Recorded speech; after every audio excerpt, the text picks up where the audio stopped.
All right, everybody, this has turned into quite the scene in San Gabriel, California. We were hearing that there's been a couple hours long standoff with a suspect. There was a shootout between the suspect and police, and now the house that the suspect was in is clearly on fire. When smoke first started coming out, we were like, hey, is that tear gas? And then it started getting worse and worse. So now we are definitely monitoring this situation. Our sister station, Fox 11 Los Angeles, it's their Sky Fox that's flying over the scene.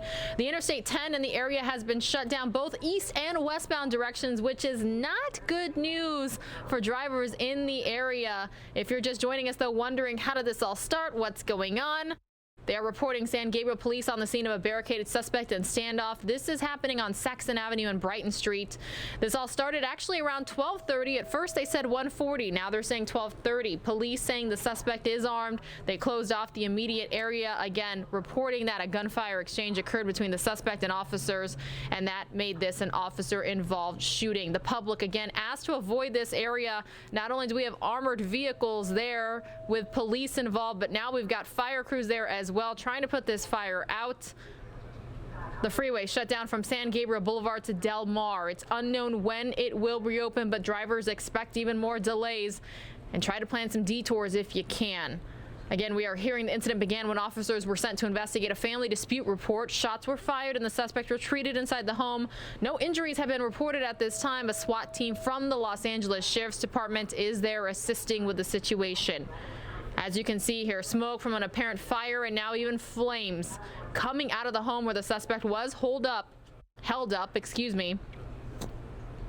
Aerial footage from Skyfox showed SWAT team members loading residents from the home next door into a Bearcat to be evacuated from the area. Again, breaking, developing news story, but this home is definitely completely involved in fire right now. You see the smoke, you see the flames. Developing breaking news story that we're following here on News Now, which is part of fox10phoenix.com.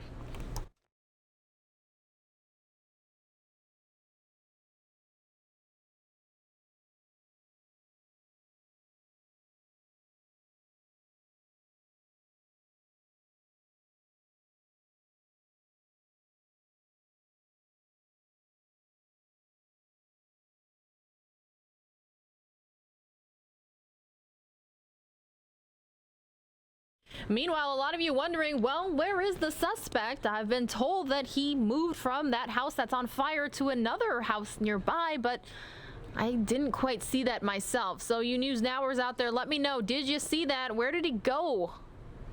Skyfox doing the best they can to stay above the scene here. You know that smoke is probably getting in the way of their view as well.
Duplex area here, Dennis, and there are, this is unconfirmed reports that the suspect was seen leaving the house once it was on fire and then going into a next door home. Well, again, what they'll do is coordinate a search of the area. They'll maintain the perimeter, bring in whatever resources, canines, to maintain security in that area and contain it as quickly as possible and make it as tight as possible. But that's when they bring in additional resources to make sure that net is very tight so they can apprehend the individual they're looking for. Sure, because this isn't just an ordinary suspect. This is a guy with a gun who reportedly now, has gone out the back door, and then that puts the entire neighborhood in even more danger. Exactly, and that's why people in this immediate vicinity need to lock down within their residence, lock their doors, lock their windows. If they hear a noise in the backyard or on the side, call 911, alert the authorities, because it's not unusual for a situation like this where an individual is on the run to break into an adjoining residence and seek a hostage and try to avoid capture by law enforcement. So people in this immediate area need to be very careful and listen for any unusual sounds. If you hear it in the backyard, on the side of the house, call 911 and alert law enforcement. They'll respond to that to protect you, your family. So you don't want to go outside your residence. You want to make sure your residence is locked down tight and make sure you're safe and secure, you, your children, whatever you have available there to render assistance to yourself until the law enforcement. And there'll be a number of officers in there who can respond, because this individual is going to be in one of those locations, either hiding under some type of item or breaking into a house. It's not unusual when they're on the run to find a vulnerable location and break in, whether it's occupied or not. So, thank you, Dennis. What you're also looking at, so we have the house that's on fire. We've also been showing you this other house from Skyfox. We believe that there's a man there. This may be the suspect. You can see basically his shadow there. Yeah, so this guy is not wearing a shirt. He's got a hammer in his hand. He may have a crowbar trying to open up the door there. This may be the suspect. So it's possible that he lit this other house on fire, got out of it, and is now trying to break into this other house. And it appears that he may have just gone into this backyard. Okay, so there he is. So now he may be trying to get into this car to get out of it. So it's almost like he set this fire to try to keep the authorities away. So he's now he's open up the trunk of this car. There's a dog, German Shepherd. There's a dog back there. So you wonder if this is his home, if this is his car, or this is a neighbor's home or car that he's now breaking into. It's very, very unusual behavior, and hopefully officers are aware of that. I know Skyfox would normally be in communication with law enforcement air units to alert them. I see the trunk's open. He may be trying to conceal himself. Pulled something out of the trunk. It looks like he's now trying to get into this home somehow. The fact that he's not able to get right in makes you think maybe it's not his house. Or maybe he just doesn't have keys. Well, definitely very suspicious, which would warrant law enforcement to check. If he gets in the house, then obviously to penetrate that house for law enforcement, you've got another situation. It's a lot easier to contain, take him into custody, at least check out the situation at this particular time while he's outside. So he's holding in his hand what looks to be a hammer or something. Now he's on the run. He's going into another part of the backyard, maybe towards another house. Definitely would be suspicious activity, and possibly, in fact, the suspect who's trying to do something to evade the officers and avoid capture. This is very, very unusual behavior. If it's a resident, you would think they'd be concealed in their residence. He's got some item in his hand, which obviously could be used as a weapon, and this is not usual behavior for someone who's a resident to be running around as we see happening. Since we have such a tight shot on the suspect, Dennis, my question is, we see it, so it seems so easy for us to say, oh, there he is. So what is law enforcement doing? They should have surveillance and a similar view. And they got to contend with a fire. Right. Right, which is right there. Well, the fire department will take care of the fire. What they need to do is utilize the resources to capture the suspect, render aid to anyone who's involved. But I would say that individual is obviously possibly a suspect. Common sense reasonableness would say, let's check this individual out, because he appears to be doing very suspicious activity. That would give you probable cause to check him out to find out if, in fact, this is the suspect who's on the run. Ignite the house on fire, take off, trying to break into some other location. Very, very suspicious behavior, which would give you the PC you need, the probable cause, to apprehend and find out what's going on and sort it out, not just ignore it. So you mean walking around shirtless, holding a hammer, and trying to break into stuff is suspicious? Very, very. Even to you, it would be suspicious. You have to go to police training to figure out that that's suspicious. Exactly. Because when they look at this, they say, is it suspicious? What behavior led you to stop this individual? Well, this is very suspicious behavior. On the bottom of the screen there, sorry to cut you off, Dennis, but we're just getting a look at, you could see SWAT officers clearly in front of this particular home, and so they know that this guy's in there somewhere. Do we have an air unit, a law enforcement air unit overhead? I know. Yes, we do. It looked like the LASD, looked like maybe the Sheriff's Department helicopter flew by not too long ago.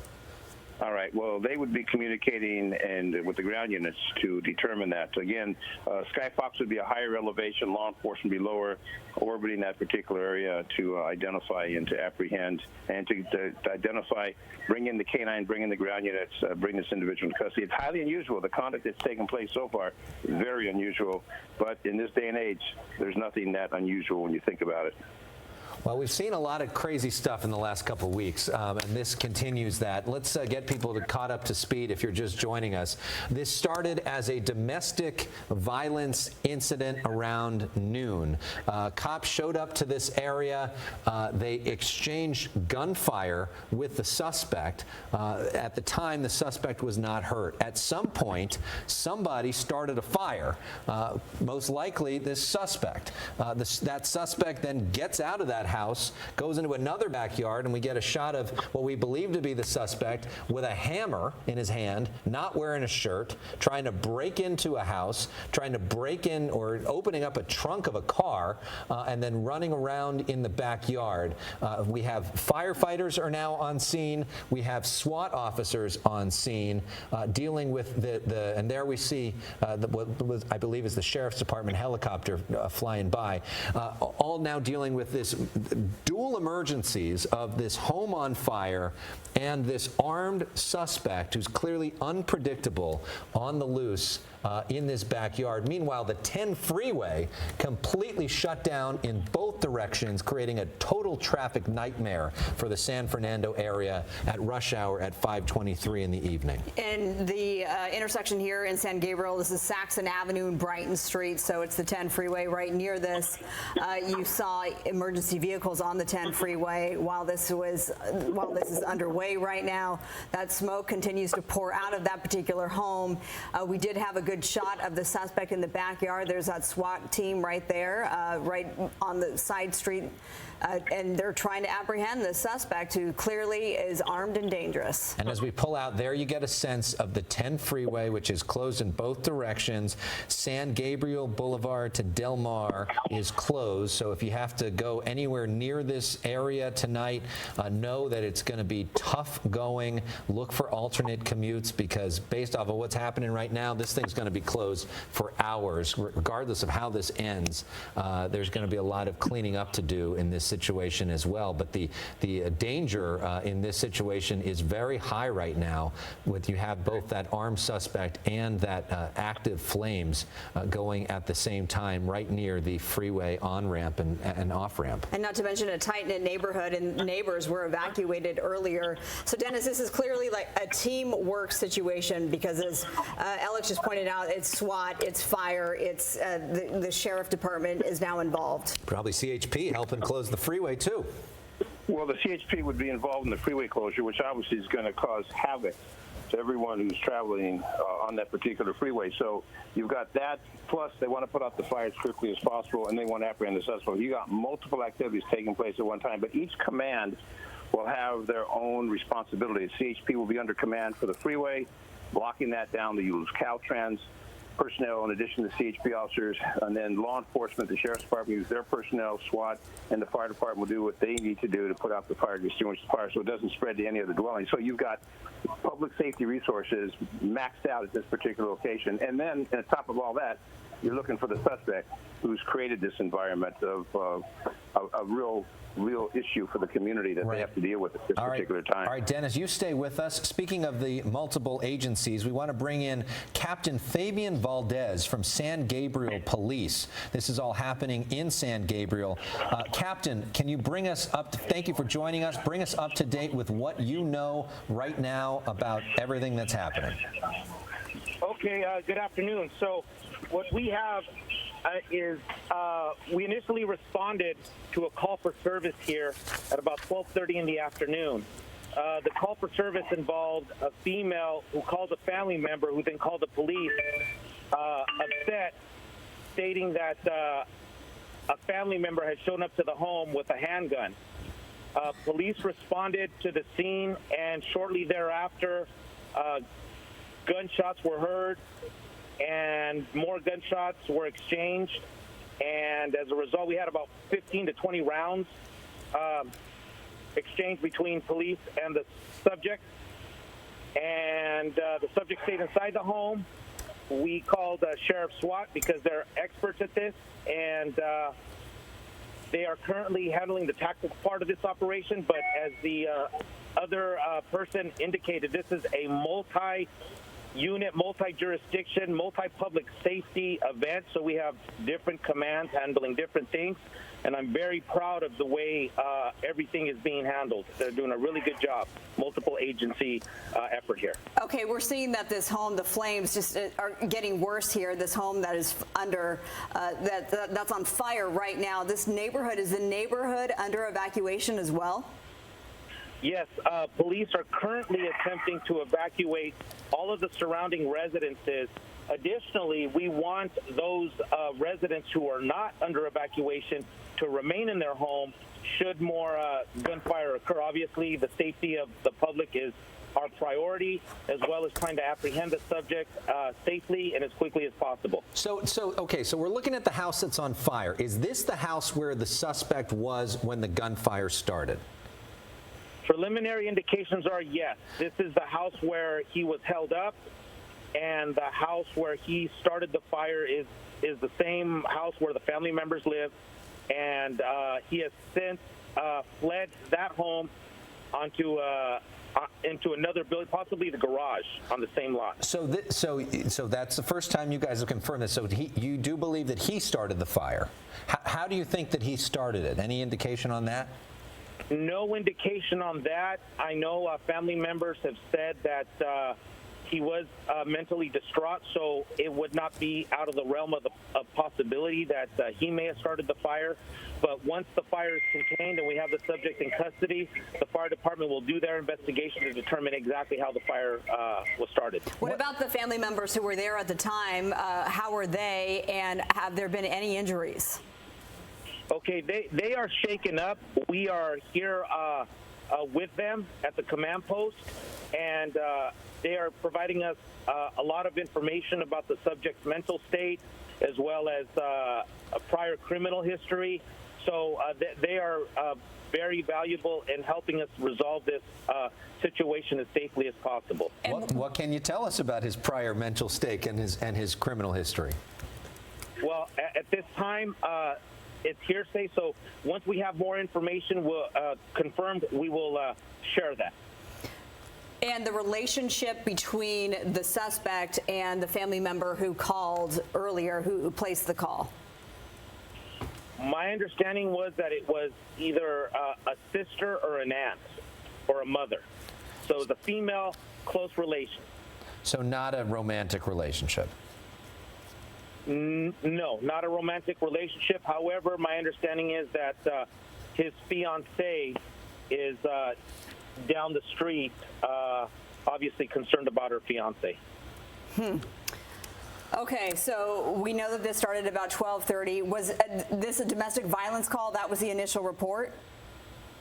Yes, it was a domestic disturbance call, not necessarily boyfriend, girlfriend, or husband and wife, but between family members. So there's some sort of family dispute. This guy shows up to the house with a gun. The family members are concerned about that. They talk to other family members who call police. Then you guys get involved. You show up. There's an exchange of gunfire. Did he shoot at you guys first? Did you shoot at him first? What happened then? Preliminary reports are that he shot at police first, and police returned fire, and several shots were fired, and the place was surrounded. Sheriffs were called, and they're experts at this, and they are currently leading the tactical portion of this. And what about identity? Do we have an identity, age, anything on this suspect? We do have an identity, and we have an approximate age, and we will. I will connect you with our PIO to give you that information shortly. So in terms of starting this fire, because when we first went to this at 5 o'clock, there were just a little bit of smoke. Did that initial gunfire happen maybe around 12:30, 1 o'clock, and then he didn't start the fire till 4 hours later, till like 4:30, 5 o'clock? Is that what happened? Correct. The gunfire occurred during different points of the day, and the fire didn't just happen until maybe the last half hour or so, 35 minutes. All right, we're getting a closer look at that fire there and the SWAT vehicle moving in. And the SWAT vehicle using a hose. The SWAT officers using the hose from the firefighting vehicle to help put out the fire themselves, which is interesting. I don't think I've ever seen that quite before either. We want to show you some video as well. This was shot a little bit earlier of the suspect as he was getting out of that home. So do we know now, as we talked to Captain Fabian Valdez from San Gabriel Police, where exactly this suspect is now, or what people in the neighborhood should be looking for? We have an idea of where he is. I'm not going to share that only because last thing we want is for him to know if we know where he's at or where we think he thinks we may think he's at. So we're going to keep that close to the chest right now. But I do want to comment on the fact that these Sheriff Department SWAT officers are outstanding and very fluid in the way they approach things. So we are very pleased with the help we're getting from the Highway Patrol, allied agencies, and the Sheriff's Department. Well, that's an outstanding job. Absolutely. Well, you bring up a good point about the Highway Patrol there. So the 10 freeway remains shut down. Any knowledge of how long that's going to last? It'll probably last as long as necessary. Once we get him into custody, I think the threat of additional gunfire is over. So we're hoping to get him into custody soon. We understand that this is a mess for the commuting public, and it was. We were debating whether we should shut the freeway down or not, but in the end, we erred on the side of caution and public safety. Well, and the fact that you now have this fire just makes it even more of a chaotic situation as well, especially with that fire happening right off of the freeway. So what's the strategy now? Where do we go from here? What should we be looking for? The strategy now is obviously to get the individual into custody. I know the Sheriff's Department, they have a lot of technology at their disposal, the helicopter as well, additional resources. So they're formulating a plan as to how they're going to attempt to take this individual safely into custody. I know they have crisis negotiators here as well. So we're hoping that we can talk to the individual and reason with him enough to give himself up. But the Sheriff's Department will handle the tactical part of this. The Highway Patrol, again, is assisting us with the traffic nightmare that is occurring as a result of this situation. And again, the Fire Department, outstanding job for them. I mean, they're risking their lives as well because there's an armed individual out there while they're trying to put out a fire. So I am really impressed, really impressed. Well, we just saw the SWAT members running up alongside that alleyway, it looks like. So this is a duplex situation? Yes, my understanding is that there are at least 2 homes on this lot.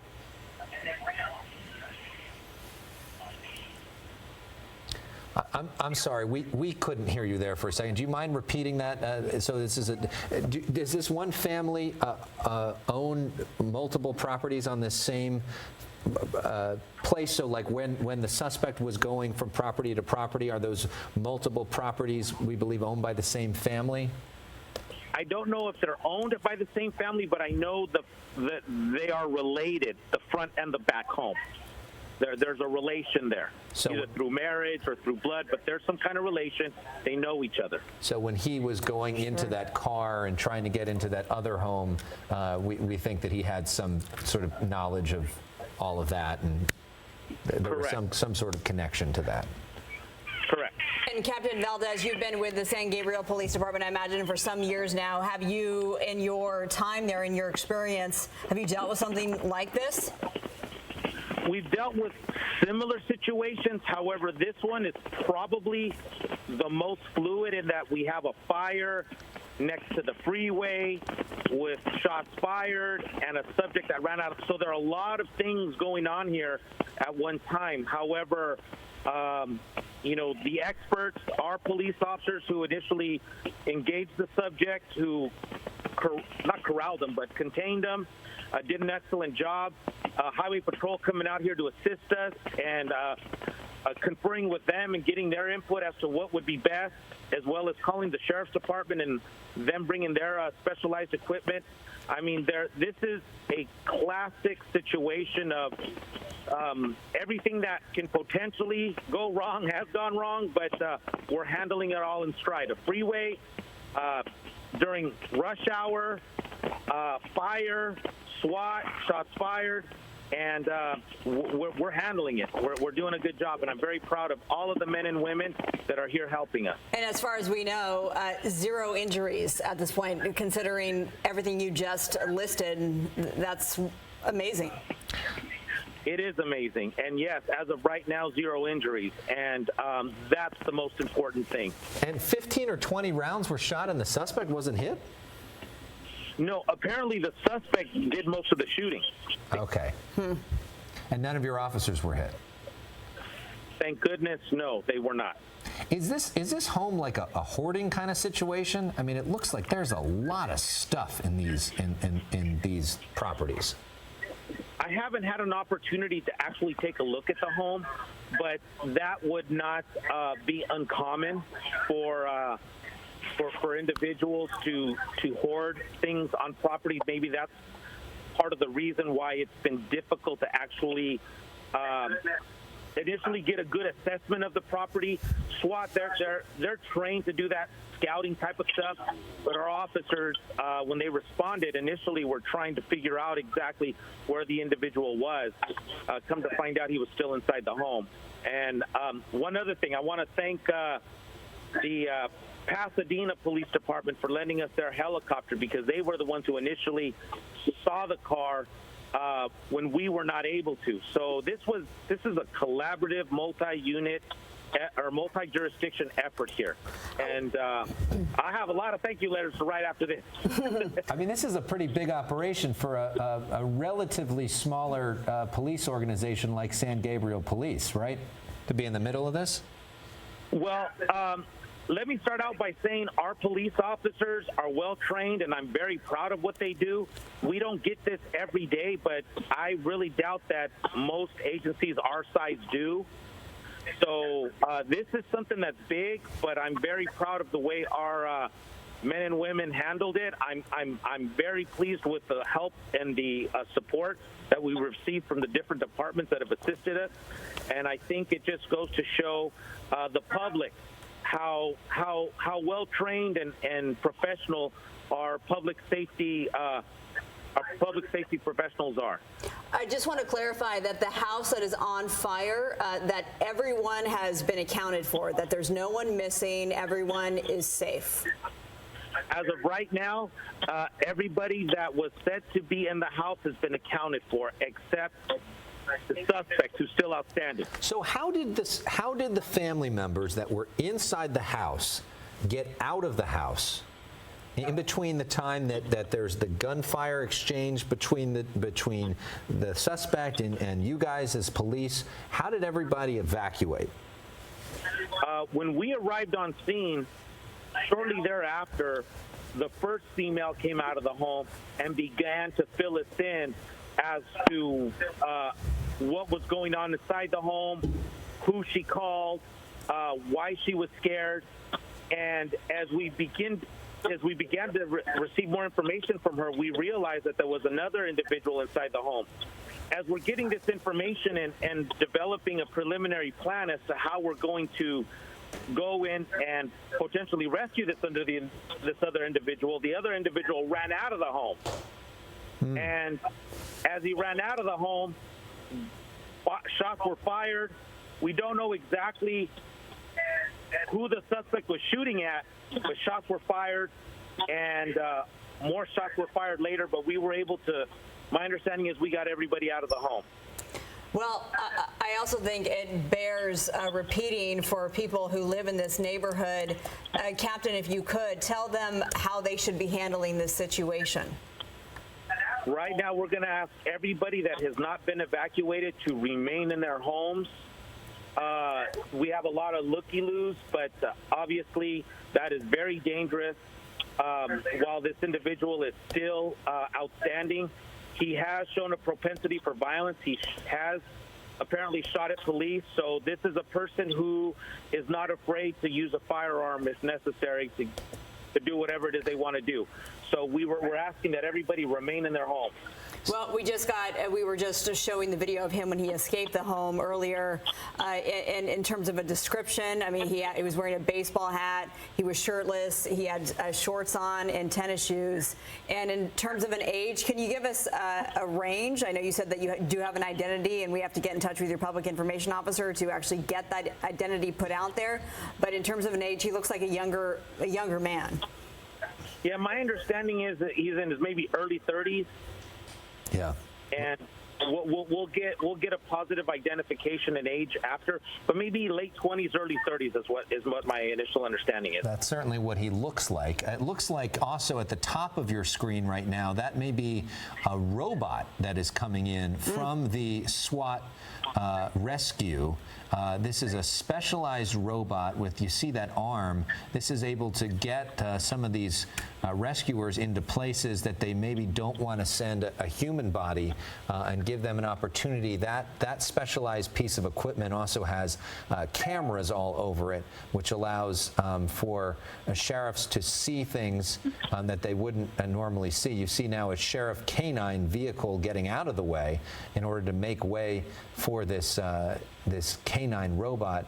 I don't know if you're able to watch our coverage, Captain Valdez. Did you see that, and do you know what that may be used for? No, I am not able to see the actual footage. However, I did see, I believe, the piece of equipment that you're talking about being unloaded. And I believe it has a pretty long arm, and it looks like a tractor almost. Yes, that's it. Yes, I saw that. And again, you know, these are the types of resources that LA County has that they're able to assist us with when dealing with situations like this, where we have a violent individual who is refusing to cooperate with law enforcement. So what's that going to be used for? That will, my understanding is that is used to get into areas where, like you said, it may not be safe for an officer to do so, or a deputy to do so without protection. It can also be used to move objects or scout around with the camera. That the cameras provide information to the command post, and the sheriff commander can then make decisions as to what the best approach or what the best tactic is going to be. Well, it's hard to see through all the smoke here, but we can see at one point. Well, first of all, let's acknowledge the 10 freeway. That's completely empty right now because it is shut down in both directions. Back to the smoke here. On the other side of this duplex, there's that alleyway, and it looked, when the chopper went over just now, you could see several SWAT team members there convening there, and that's the same location that they've been focused on this whole time. So perhaps they do know that he is in that particular home. Well, I was just going to say, I know that he hasn't left the perimeter or the containment area. It's all surrounded. So that does make sense what you're saying about that particular area being an area of focus. Do you think that this suspect is suicidal, or is this like a suicide by cop situation where he's kind of goading you guys?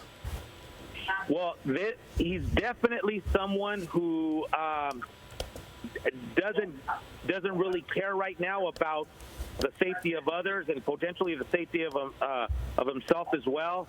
I know the family members have mentioned that he has been distraught, but we have a crisis intervention team as well as mental health professionals here in an attempt to try to reach out to him in different ways before anything more tragic occurs. We hope that he will be willing to cooperate and give himself up.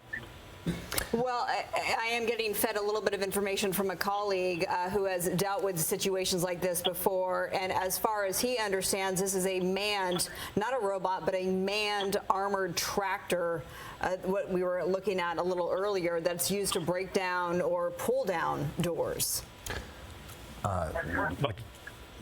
It is a utility vehicle, so that would not surprise me.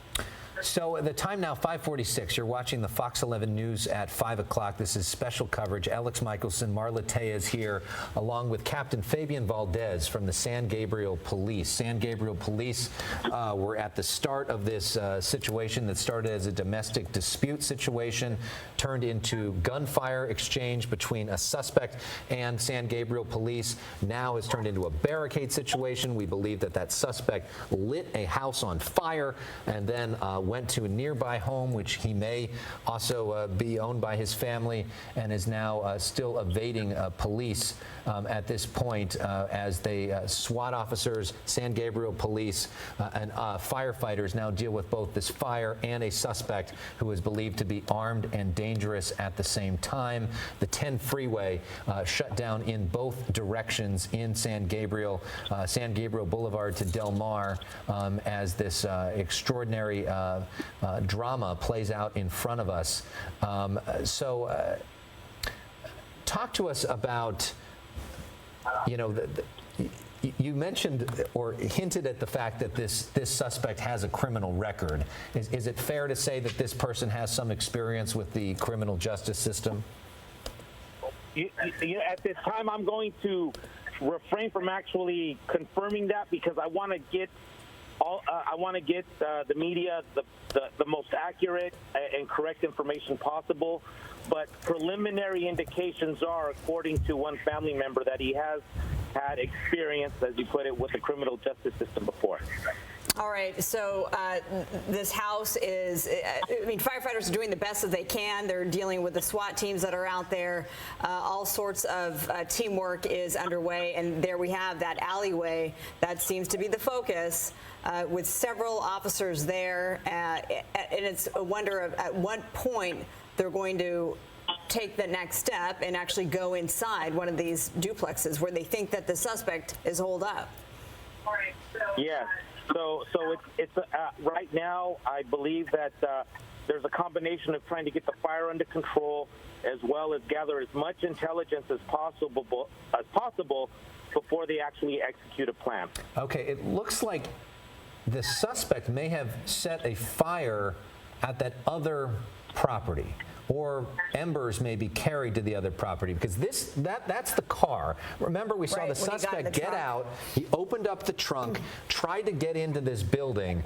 That is now on fire. That was not on fire as of a couple minutes ago. So whether it was the suspect catching that on fire, or whether this was wind propelling some of the embers to that property and it catching on fire, but the fire is now growing to other properties, which makes this situation even more dangerous. What we have not seen on camera in the last 15 minutes or so is the suspect himself. Where is that suspect? And that is one of the big questions right now. Correct. And as you mentioned, this is, one of those worst case scenario things. I don't have the ability from where I'm at right now to see if the fire is spreading, but if you're saying so, this is exactly one of those nightmare situations where now we have to coordinate and we have to adjust and we have to reassess how we're going to handle the next fire and try to contain it as best as possible. That's a fire department probably explanation, but from a law enforcement perspective, we got to try to keep them contained here. Captain Valdez, what are your officers doing right now? You were the lead agency when you got the call at 12:30 this afternoon. The command post has been set up. LA County Sheriff's Department is now involved with their SWAT team. And so what are your officers doing? Our officers provide a support role. There's one thing that I don't think we quite appreciate, and as the captain, I needed to think about these things as, okay, I need to get water, bathroom facilities, maybe food in the, if this is going to be a long night. And so our officers now have taken a more supporting role to the Sheriff's Department. They're the lead agency right now because they're the experts at this. So whatever they need us to do, we will, whether it's hold a perimeter, direct traffic. But right now the Sheriff's Department is the department that is handling the tactical portion of this. Okay. Well, we thank you for all the support that you're providing, everything that you've done so far, what your crews are doing. Oh, and now you can see on the bottom of your screen, you can see the SWAT officers there along the fencing that's closest to the street that runs parallel to the 10 freeway there. So they've certainly had this entire area surrounded. If you're in this neighborhood, you've either been evacuated or you absolutely should shelter in place because this suspect with a handgun who is armed and dangerous is on the run, though he is thought to be holed up in one of these duplex homes. Yes, and I got to get back to the command post. Well, we understand, but we are so grateful for all of the information and for joining us for so long. Captain Fabian Valdez, your information has been invaluable, and we thank you, and please thank the San Gabriel Police on our behalf, too, for the good work you guys do. Absolutely, and I want to thank you as well for making note of the good work that our police officers, that all police officers do. And this is another prime example of how our heroes, fire and police, go out every day and risk their lives to ensure that the rest of us can come home and have a peaceful dinner with our family. So thank you as well. And the officers never know what they're going to encounter, and certainly would not have drawn up this scenario at the beginning of the day. Captain Fabian Valdez, thank you so much for your insights. We will hopefully check back in with you a little bit later on. Let's bring back into the conversation, if he's still with us, Dennis Zine, longtime LAPD officer, who is our police specialist here at Fox 11. Dennis, you've been watching, you've been listening, you've seen this fire expand. Your thoughts on where this situation is at right now? Well, I want to commend the captain and also personnel and the working cooperation. We see that with law enforcement here in Southern California, sheriffs, LAPD, Highway Patrol, small agencies. We all work together for the same purpose of public safety. This is an ongoing situation. Obviously, the fire department wants to put out the fire. Law enforcement wants to apprehend the suspect, who apparently is on the run. The critical issue is putting out that fire as quickly as possible. It looks like it's gone into another residence. So now you've got multiple activities taking place. But again, you've got a lot of resources from the fire service, from law enforcement, with the sheriff's department, with their equipment, their SWAT team, et cetera. And as this progresses, the issue is you're looking for an armed suspect who's already engaged in a firefight with law enforcement. So it's very, very stressful for everyone involved. But you see that house that continues to burn with all the water they're pouring on it.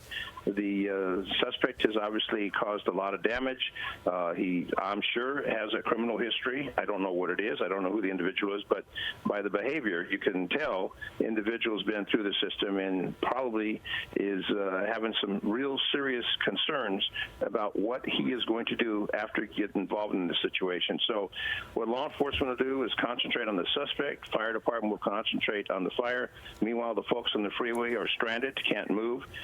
So you've got multiple activities taking place. But again, law enforcement works together, and they will work together. This individual will be apprehended. They obviously know who he is. The family's going to be able to tell who he is. We've seen him on camera. We know he was the one going back and forth. At least we could say 99% sure that's the individual. So it's just going to take a matter of time to apprehend him. I'm sure they got the area locked down as far as his escape route. I'd be concerned if I was a resident in that immediate area to make sure my residence is locked down, my family is safe.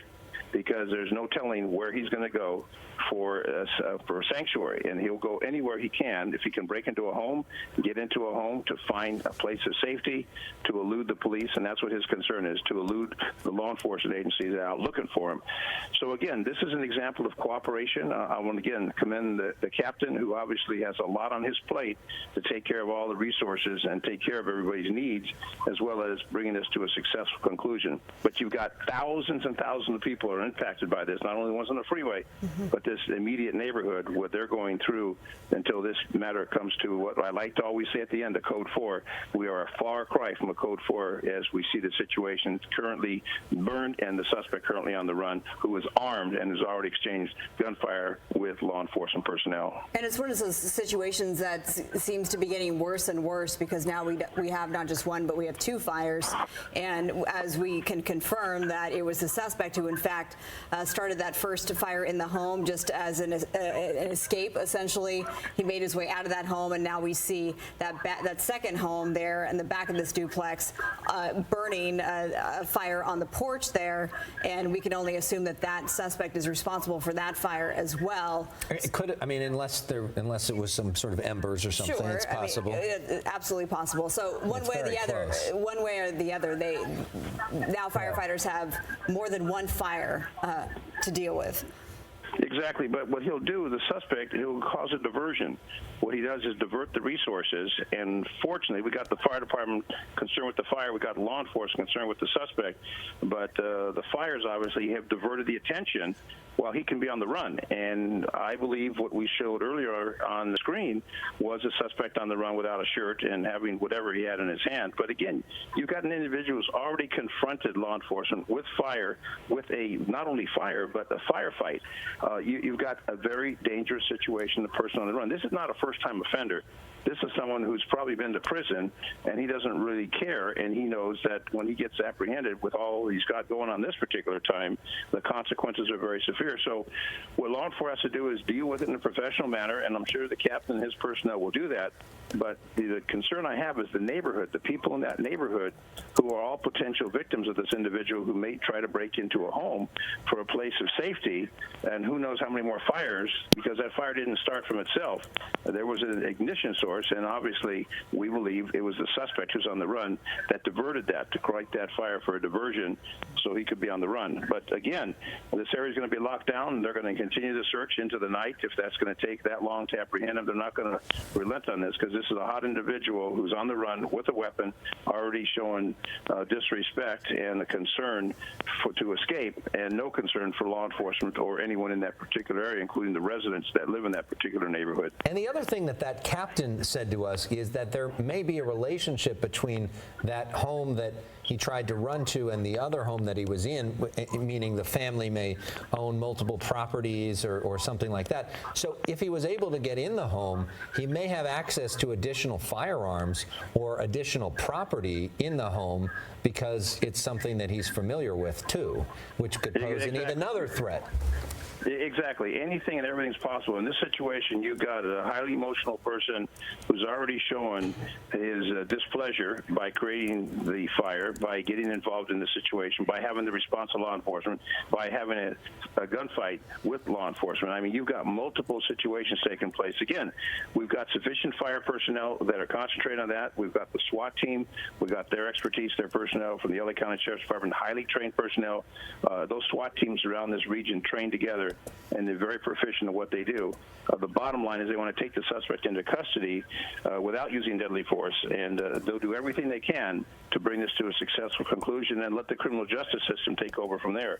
So emotions set aside, law enforcement's purpose and goal is to apprehend him without firing a weapon, without using deadly force. That's the goal. If that's accomplished, that's great. If not, then they'll do what they need to do necessary to bring this to an end. But again, my concern, I keep going back to it, you've got a lot of residents in that area, a lot of homes, a lot of people, and if they're trying to get home, they're not going to get home because the area is blocked down. But my concern is for the people that are currently residing there to make sure that they're locked down and safe. Looks like is he maybe shooting off fireworks? This is happening from on there. You wonder if the suspect is there and intentionally shooting off fireworks that may be in the home to try to create a fire or to create something. That would not be something that law enforcement would be doing. So that gives you an indication that that suspect is probably either home. right there or real close to the home. But that looked like that was coming from outside the home.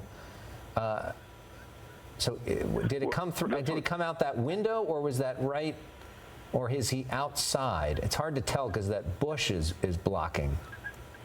I believe it's a diversion by the suspect. Law enforcement, they have a lot of tools at their disposal. More One fireworks. is not shooting fireworks. Yeah, one is not shooting fireworks, but they have a lot of tools at their disposal that they can utilize to bring an individual out of a residence. But if he's in that home, well, obviously someone's in that home throwing out something out that window, that open window. So what this is a major standoff. It's a major inconvenience to a whole lot of people, and we see more coming out of that window. Wow, this is what a scene that is now being created by this suspect who is creating fire in his wake as he now tries to get away from law enforcement. I mean, Dennis, I said this to the captain before, but does this not seem like a suicide by cop situation? That this guy's just taunting law enforcement? Remember, this individual is highly emotional, very despondent. I'm sure he's been through the criminal justice system, probably done time in custody in prison, and he's been through the situation. He doesn't want to go back. So who knows what he's thinking? He's not thinking with a clear mind. But the problem is he's creating a lot of problems. That fire's been burning for a long time. There's not going to be much left of that residence, and you got a lot of firefighters pouring water on the fire. But it doesn't seem to be stopping because, again, you got the contents of the home inside, and then you got the second residence where you see the burning fire, and then you've got firecrackers coming out. So this is a highly unusual, bizarre situation caused by one person, and they're using a massive amount of water, a massive amount of personnel to bring this to a successful conclusion. Again, an individual who's already shown disregard for the law enforcement by firing with a weapon on law enforcement. Something just came out of that. Something just came out of that. Here's more fireworks now coming. The suspect must be, looked like he either came out or threw that out. More fireworks. That cover there may catch on fire. Wow. Again, another diversion. Anytime you see that, that's a diversion. But it also gives the personnel that are searching where he is, given the location, because he's concealed somewhere. But as he starts these fires, we know that just creates an environment where he can't remain in there. He's going to expose himself. And they've got enough personnel with air units overhead to more make sure fireworks now coming up. This is like a 4th of July display happening from this home. Right. Wow. So we're now in the 6 o'clock hour of our coverage. If you usually watch Dish Nation at this time, we have preempted that for now. We're special breaking news coverage. Alex Michelson, Marla Tejas, police specialist Dennis Zine on the line with us. You are looking at a situation. SWAT officers are in place right off the side of the freeway. They've shut down the 10 freeway from San Gabriel to Del Mar because of a very dangerous situation. This started as a call of a domestic disturbance. Family members were concerned that a family member showed up to their home with a gun. Police got called off. That suspect then engaged in gunfire with police. 15 to 20 rounds shot. Amazingly, with all that, neither the police nor the suspect were hit. Hours later, he set the home on fire, has been running around, setting off fireworks, creating more fires, and right now that suspect is still on the loose, acting very erratically. We believed he's armed, and all of this is happening. Multi-agencies now a part of this. Sure. The lead agency is LA County Sheriff. They're the SWAT team that's out there that you see lining this neighborhood. This neighborhood, by the way, is Saxon Avenue and Brighton Street. You mentioned the closure of the 10 freeway. We can tell you that backup extends miles, of course, because it's all happening in rush hour. This home caught fire approximately 1 hour ago. The suspect, well, we can assume, or an option here is that the suspect then set this other porch on fire. More fireworks. You see more fireworks from the backyard of this particular home. At one point, we did get a shot of these fireworks being thrown out of that back window. So he seems to be still inside this house. He's putting himself in danger, of course, because he's setting this house on fire. He's doing, as Dennis calls them, diversions, so that he can elude officers the best he can. But he's dealing with SWAT officers. You have the fire department out there as well, trying to get a handle on the original fire that started just about an hour ago. And this entire neighborhood, by the way, under evacuation orders, and if they aren't evacuated, then you are absolutely being told to shelter in place because clearly this guy is armed and dangerous and ruthless. I would not want to be inside a home on that block right now, though. Right? Oh, gosh, no. I mean, I would want to be as far away from that as possible. What a scary situation to have all of this happening. You can imagine what it sounds like, what it smells like between the gunfire and the fireworks and the fire and all the sirens going and everything. What a chaotic situation happening in San Gabriel right now. And to think about the family involved, the family who originally called San Gabriel police at 12:30 this afternoon when this suspect showed up to the home with a handgun. The family was concerned. They called police. The police got out there. They were able to exit the home, thank goodness, before he set this home on fire. They're now working with authorities, helping the negotiators on scene to try and get him to turn himself in. So the family is nearby at a command post, so they are safe. No injuries in all of this at this point, but of course it looks like the home is going to be a complete loss. I think we can confidently say that. Skyfox is seemingly, I think we're going to have to wrap it up. So Skyfox needs to leave this scene for a few minutes to go to refuel so that they, stay safe in the situation as well. We got to prioritize the safety of our pilots in this situation. So as they do that, we want to tell you that we are going to stay on top of this situation. Hopefully, when they get that additional fuel, we will come back on the air with more information, and we will stay on top of this on social media at Fox LA, on Twitter, at Fox Los Angeles, on Facebook as well, as we continue to follow this very dangerous situation happening right now in San Gabriel. In the meantime, we will return you to your regularly scheduled programming.